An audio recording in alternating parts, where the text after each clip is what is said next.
If tomorrow starts without me, there's something you should know. While I hold you close, never let you go.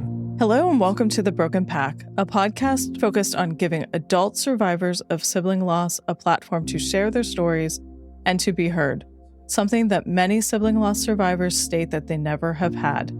Sibling loss is misunderstood. The Broken Pack exists to change that and to support survivors. I'm your host, Dr. Angela Dean. In today's episode, I spoke with Sasha regarding the death of her sister Amy to suicide. She shares with me many things, including her current connection to her sister and how that relationship after death has been, as well as things that she wishes people would ask survivors of both suicide loss and adult sibling loss in general. I hope that you enjoy the episode. Second guessing, 'cause you never know, you just never know. Content warning. Information presented in today's episode may be triggering to some people. It contains talk of suicide. Resources are located in the show notes. Today we're joined by Sasha. Would you mind telling us a little bit about yourself before we dive into the more difficult conversation? Yeah, my name is Sasha. I'm 32. I'm a mom of 3 young ones. I have a son who's 10. His name is Asher. And I have another son, Gunnar, who's 7. And my daughter, Vera, who just turned 4. Married to my husband. We've been together 11 years. And yeah, in our free time, we're simple. We just like hanging out. Family is like big to us. So just sticking with each other and just hanging out in our free time is what we do. Mm-hmm. I'm guessing family has always been big for you? It's actually been small. I don't come from a big family. So like spending time with the family that I've made now is super important to me. Fantastic. Thanks for sharing that. Before we dive into the story of loss, I'm wondering what you wanted to share about your sister, Amy, and what you wanted us to know about her. I just like to talk about her. I didn't really get the opportunity to. So I just love talking about her. So I thank you for giving me that platform to share about her. So thank you. Yeah, no problem. So what would you like to tell us about her? Oh, she was incredible. She was just different and she was everything I wasn't. And I think that's what I admired so much about her. I always grew up as the quiet, reserved, mature one. And Amy was just goofy and wild. And she was just out there and she was so intense. Like everything about her love was intense. Her anger was intense. She was just extreme in the best way possible. And I think that's why the loss was so hard, is because it's just, you'll never find somebody like her. So yeah, Amy was special. Was she older than you? She was older by almost 2 years.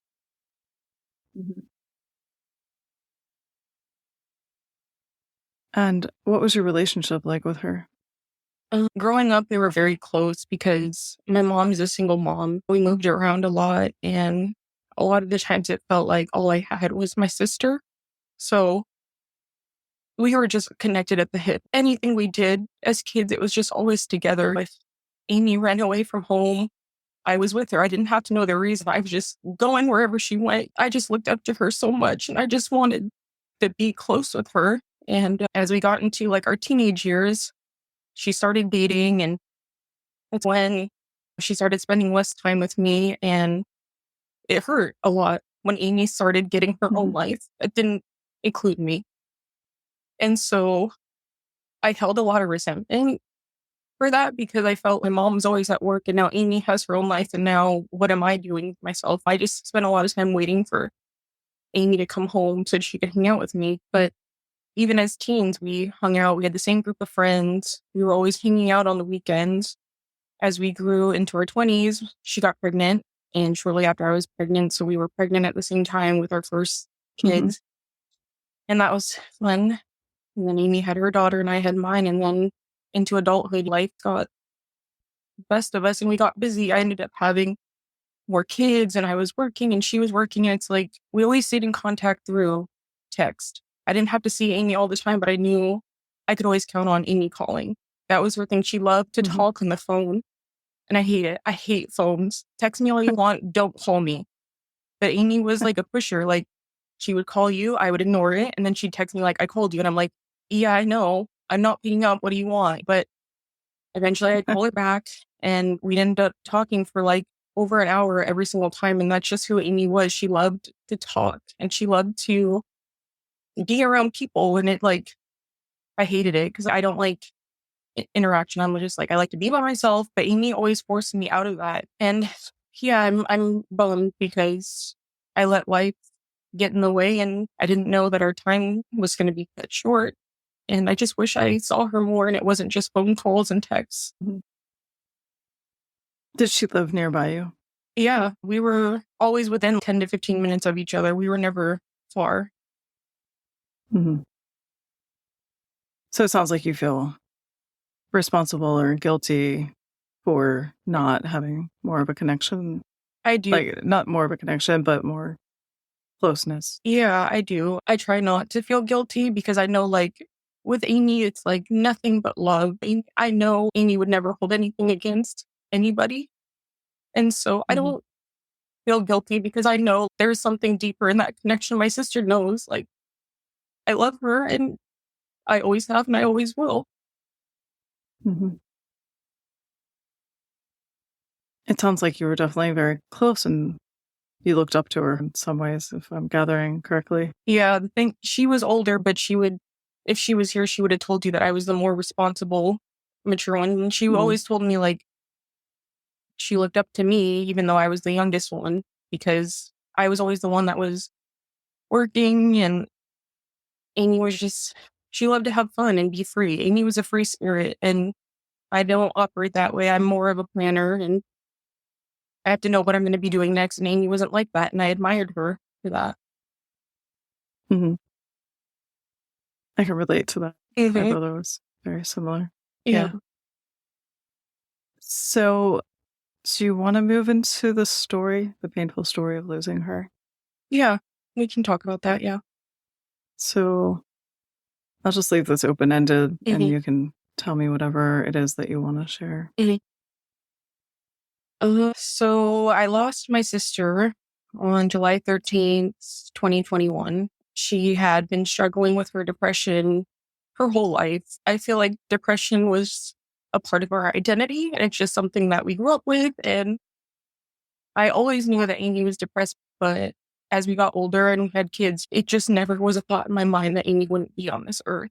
And yeah, on that day, I got a call that Amy had taken her life. And yeah, the floor was ripped out from underneath me because I couldn't believe it. I just didn't think that Amy would ever do it. We had talked months prior and she had told me I'm getting into a dark headspace and I tried to talk her through it the best that I could while in the back of my mind just thinking like, she's never going to do this because we've talked each other out of this so many times. And I just kept telling her like, you have so much to live for. And I just thought she would never do it. And yeah, it had been months and I noticed the signs like she was pulling away. Amy was, like I said, she was a talker. She always called, she always texted. She stopped replying to my texts. And I knew something was wrong. And I told my brother like a couple weeks prior, I was like, something's wrong with Amy. And we tried to reach out. It was the day before the 4th of July was the last time that I talked to her. And we talked for 30 minutes on the phone. And I actually ended up calling her, which is surprising because, like I said, I don't call. But yeah, I felt it. And I called her and we talked. And we talked about things that we wanted to do together. We talked about how we were tired of feeling sad and she wanted to go skydiving. She said she wanted to feel free. And we talked about just other things like going to therapy and like working on ourselves, and she had plans. And I invited her over for the 4th of July, and she said, you know what, maybe I'll take you up on that offer. And I didn't hear anything from her the next day, and I just assumed like she was on the up. And I texted her again a couple days later, and I didn't hear back. And the next I heard was, yeah, she was gone. Mm-hmm. So it sounds like you've been through this gamut with her enough that it felt like that is not imminent. Yeah, I always look at Amy as being like the strong one. And I think I didn't give her enough credit as the older sibling. I just assumed Amy always had it together. Amy was tough.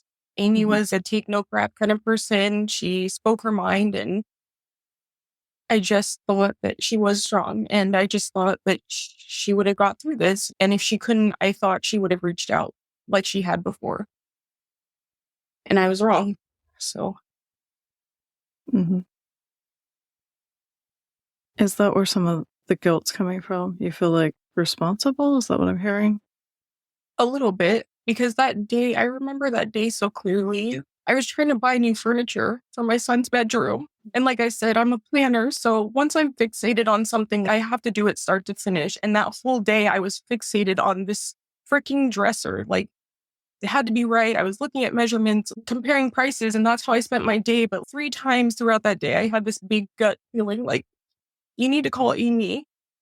And I just kept telling myself, yeah, once I'm done figuring out this dang dresser, I'll call Amy.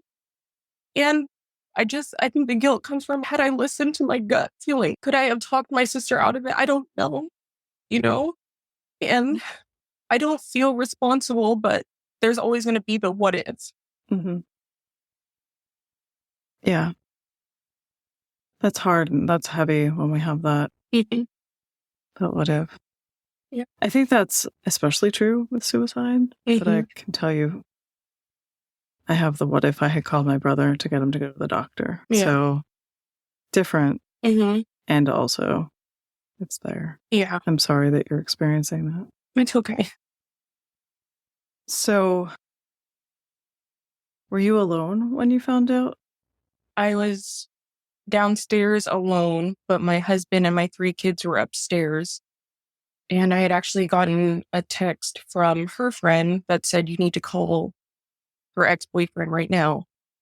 And instantly I just got off the couch and my heart was racing because I just knew that something was wrong. I didn't know what.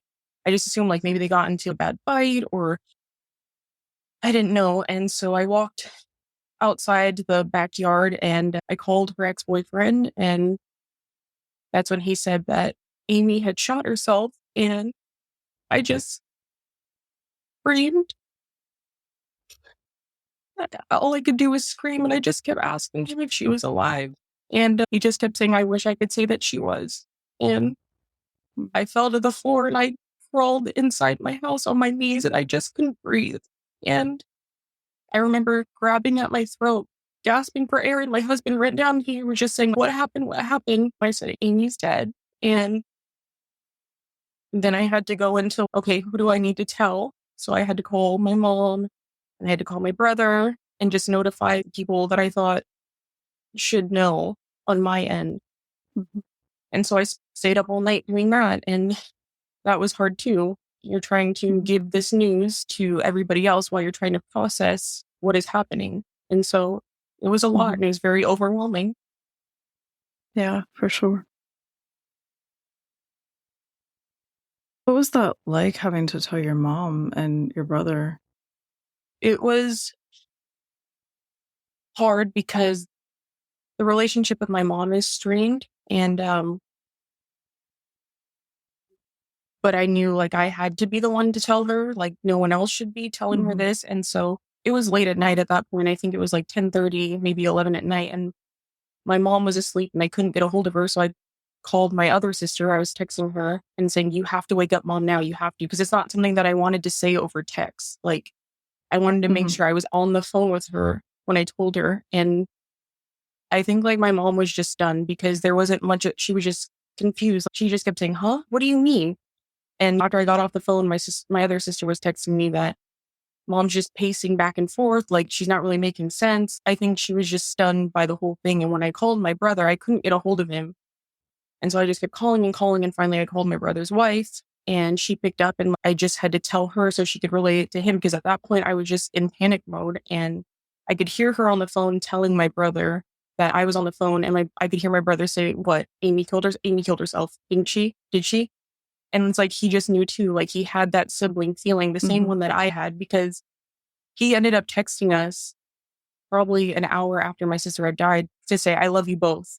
And he said he had a feeling too, like that he needed to tell us that. And it's just, you just know, I think, like on a sibling level, you know. Yeah.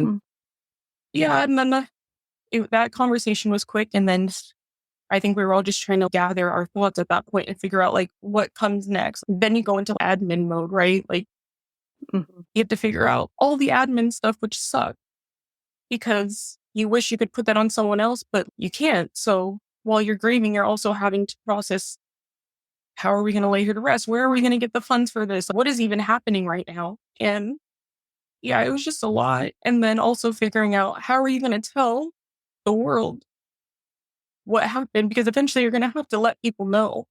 And all of that kind of fell on me. And it was just hard because you want to do it in the right way, but there is no right way when there's such big feelings involved. And so it's very hard for me to look back on my Facebook post that I had originally made when this happened, because it's like, I was in so much pain when I made that post. I don't know. I wish I could have done it differently, you know, because I didn't come out and say, "I'm sorry to inform everybody," but it was just more like, my sister's gone. Like, this freaking hurts. And it probably wasn't the most like professional way of coming across to let people know, but it was just like extreme pain. And it's very hard to go back to those posts and reread where I was mentally, you know? I think you had mentioned in the initial correspondence we had that she was your only full-blooded Yeah. sibling. Yeah. And that's what makes it harder too, because it's me and Amy went through stuff together that no one will ever know. We're close with our brother, and he just had a different life than we had because he had a different dad. So he spent half his time there. His summers were spent elsewhere, and it was always just me and Amy. So this loss, I don't discredit anybody else's loss. I know my mom lost a daughter. I know my niece lost her mom, and I know my brother lost a sister. My sister lost a sister. But for me, it's so deep because it was me and Amy for so long, and we shared a room until we were teenagers. There's just, how many conversations did we have that no one will ever know about? And it's our whole childhood. There's no one I can reflect on that with anymore. My brother wasn't there. And so you lose a part of yourself and your identity when your sibling goes. Absolutely. And for you being younger, she was there from the time you were born. And we expect our siblings to be there until old age. Yeah, and I guess I was like a little naive because, like I said, we came from a small family. And I remember I would think like nothing bad can happen to us because there's no way my siblings will be gone because they're all I have. I believe that. And I was naive to think that, yeah, life has a way of showing you you're not above anything. For sure.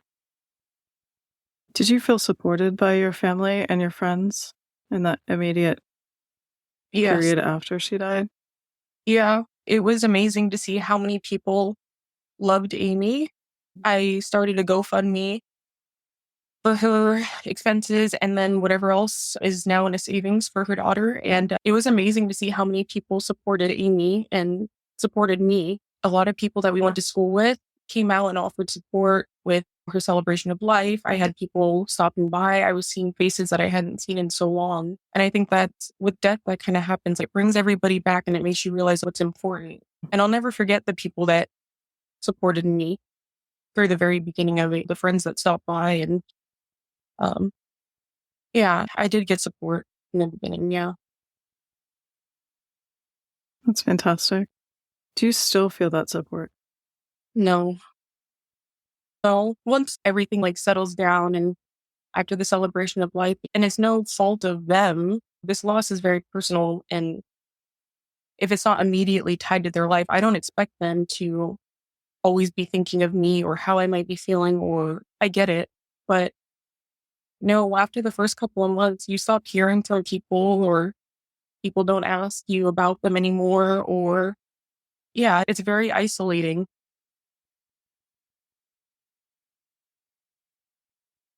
And so when you said earlier that you love to talk about her, we know that is a big part of the mourning and grieving process. Mhm. I'm guessing from what I'm hear you saying is that you don't feel like you have that outlet very often No, to like, share about Amy. because in the beginning, I felt like I was bursting at the seams of what I wanted to say about her while she was living and how I felt about her death. It was almost like word vomit. I was just so emotional that everything was about Amy. And then it would get to the point where it was like, oh gosh, I overshared. And now I feel awkward. Mhm. And then you get enough of those and I'm just going to be quiet now because I can talk all day about it, but that doesn't mean that you want to talk about it or that you want to hear about it. And I think for any like friends or family, if you want to support somebody, I think just being intentional in how you ask, not just saying, how are you doing? If you just said, how are you doing surrounding the loss of your sister? I think in being more deliberate in what you're asking and giving the person that space, it's easier to know that our feelings are welcome here. Absolutely. So, That's an important thing for sure to share, that what we're asked is oftentimes what we have, that's all we can respond to. mhm. So thank you for pointing that out. What has helped you cope through this process? Oh gosh, it's so much. I've tried everything. Immediately after my sister had passed, I just wanted to do anything that reminded me of her. So my sister was big and wearing jewelry, and I was just buying jewelry. I never wore jewelry, and now I have all these pieces because it's something that my sister loved, and I ended up getting her one of her tattoos that she had. I got the same tattoo, and she had left me a note when she passed, and I ended up getting a tattoo of her signature. I buy things in her favorite colors that I didn't even care for before, like mustard yellow. Like no one likes mustard yellow, but Amy did. And she pulled it off so well. And so now I'm buying blankets that are mustard yellow. I set up an altar with her picture, and that's where it's in my living room, and I go and I talk to her, and like I sit there and yeah. And in my sister's letter that she had wrote me, she told me that she would never be gone, that she would come and visit me as hummingbirds and dragonflies and white butterflies. So when I'm outside and I see those things, like I take it as a sign that my sister is truly there. And when I see those things, I just sit outside and I take in like the fresh air, and I just try to appreciate like life. I try to find my way back to like appreciating like the little things. And that's so very hard at times. Yeah, it really is. Yeah. And you said hummingbirds and White dragonflies? butterflies and dragonflies. Yeah. Oh. And it's funny because it's like leading up to me talking with you, I've been just thinking about my sister a lot and what I want to say about her, and hoping that I share her in a way that brings honor to her. And I've had this hummingbird. We just got snow here. It's 20 degrees here in Washington right now. And this hummingbird has been sitting in front of my house for 2 days straight. I just feel like it's a sign Like for Washington State yeah. But in December? There's yeah. that's your Yeah. sister. That's what I'm saying. I've never seen a hummingbird in the snow like this, and it doesn't move. It's perched up on this branch, and I can look out right now, and it's probably still sitting there for 2 days straight. And I just know it's my sister. I can feel she's saying, "I got you. You're fine. You can do this." It's beautiful. Yeah, So it sounds like you're able to feel the connection to her even now. yeah. It is hard because there are those moments where you want to text them and you want to call them, and then it's that gut punch reminder every single time you can't and you never will. And so I'm just trying to hold on to faith that like I will see her again, and I'll get to hug her when it's my time. But it just sucks thinking that's going to be potentially another 50 or so years. Saying that number out loud, it just sucks because I'm only on 18 months, coming on 18 months, and it's painful. And to think of another few decades like this, I don't want to. Yeah. So 18 months. So you've experienced your birthday and hers at least one. Yeah. at a And time. that it's funny that you mentioned that because my birthday is actually coming up on January 9th. And I have so much anxiety because I'm turning the age that she was when she passed. And so from this point, I will now be getting older than my sister ever was. And I don't know how to process that. It's weird and I'm not looking forward to it. And it's just hard because, Mm. well, yeah, she should be here. She should be 2 years older. She should, yeah.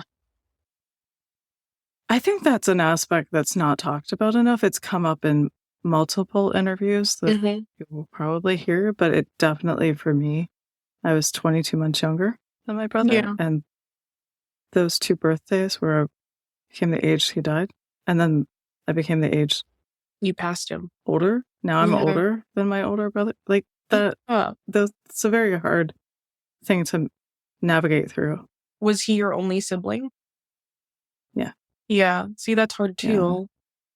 Because then you're by yourself. And then in my case, it's like I jump into the role of now the oldest sibling, which I don't know anything about. I don't know how to be the oldest. I don't know how to take care of the other ones emotionally the way that Amy did. You, as siblings, you have your roles and how you show up in that dynamic. And yeah, I don't know how to be Amy for my brother. And sometimes that's hard too. Because I feel this pressure to be strong like Amy was, but I never was the strong one. I'm the emotional one. I cry. Amy's tough. She doesn't cry. I'm emotional. And my brother is just whatever he's feeling in that moment. And it's just so hard to try to be what Amy was to him, knowing that I'll never be Amy and he'll never be Amy to me. So the whole family dynamic, I feel, shifted when Amy left. And it's hard. The absence is felt. There's a huge hole.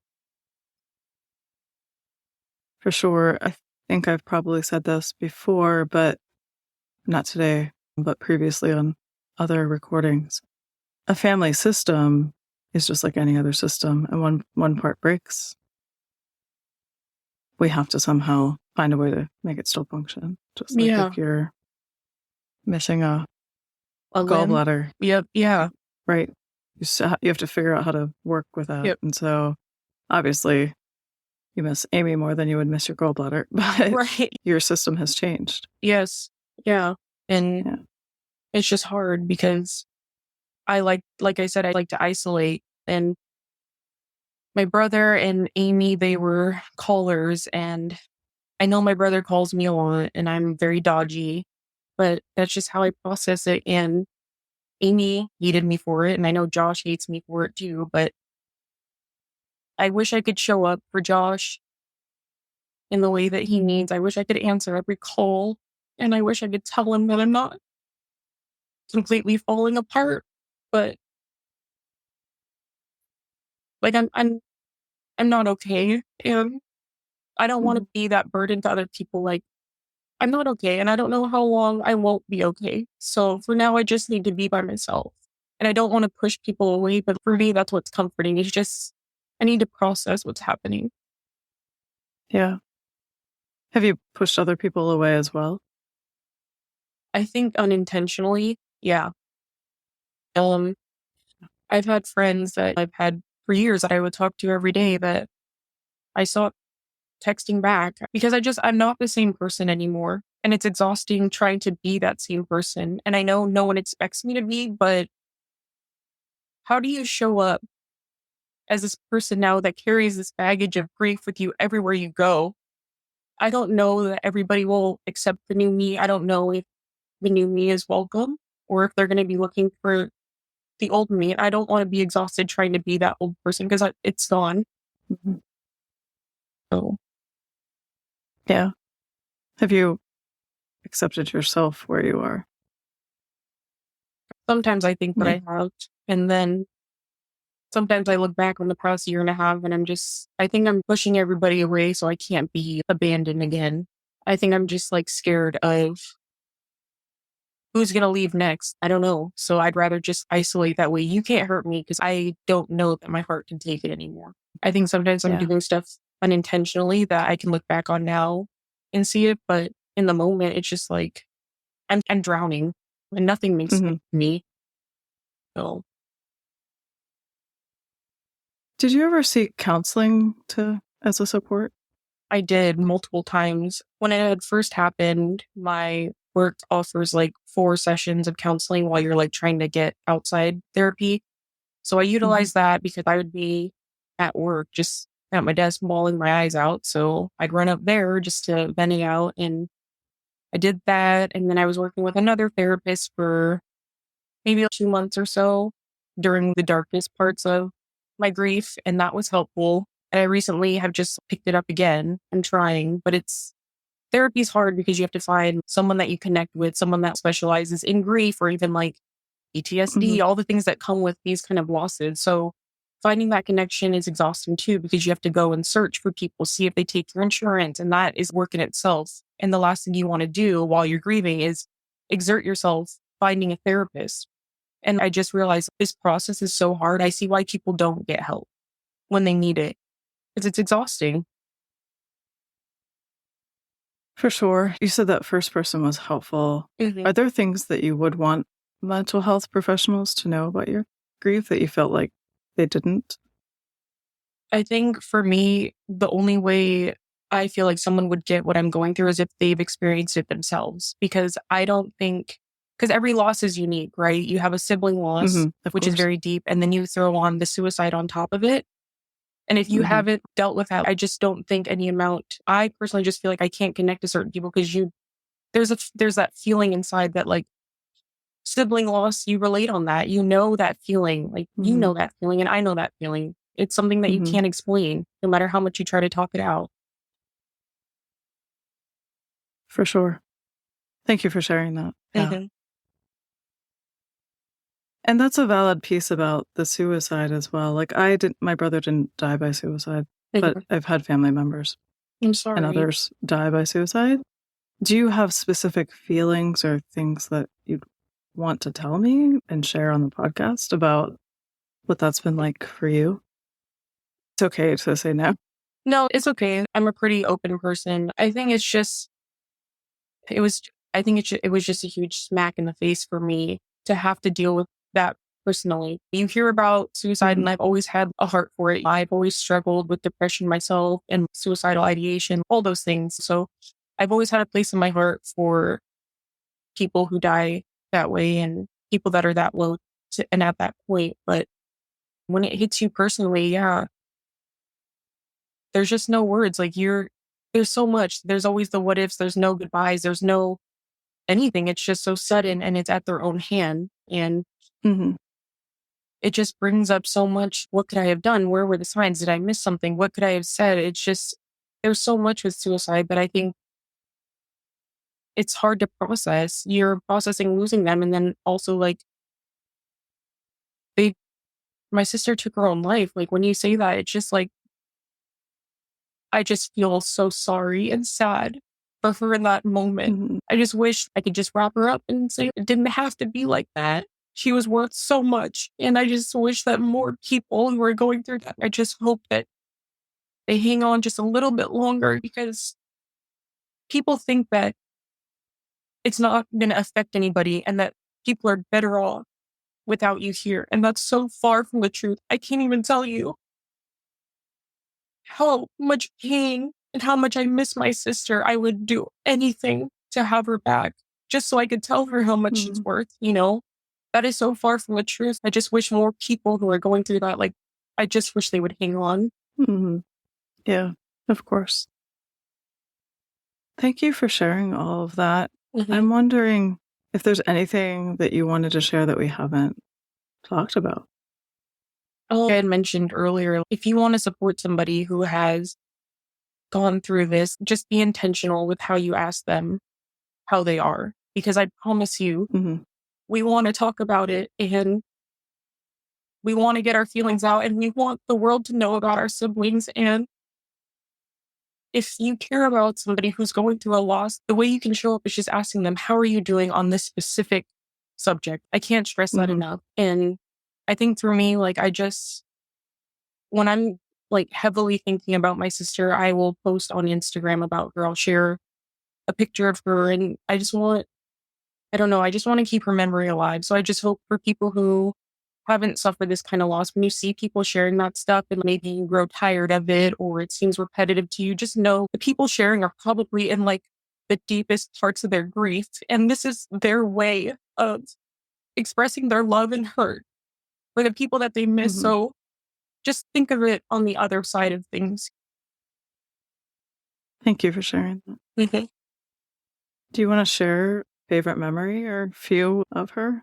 Because we lose our memory keepers when we and that's the hard part. So, That's the thing that I struggle with the most is Amy's memory was so much better than mine. I swear I cannot remember anything, which is like, it sucks for me because I feel like I'm so spacey even with memories of Amy, and I try to think of all the good things, but I just remember being kids with Amy. It's like whatever she said, I was going to do. And like I said, if Amy was running away, I was running away with her. And I remember I was probably 6 and she was 8, maybe 5 and 7. But yeah, she wanted to run away. So we packed all of our stuff and we ran away into the woods behind our house at the time. And we had no plan, nowhere to go, but we were just going to be outside together.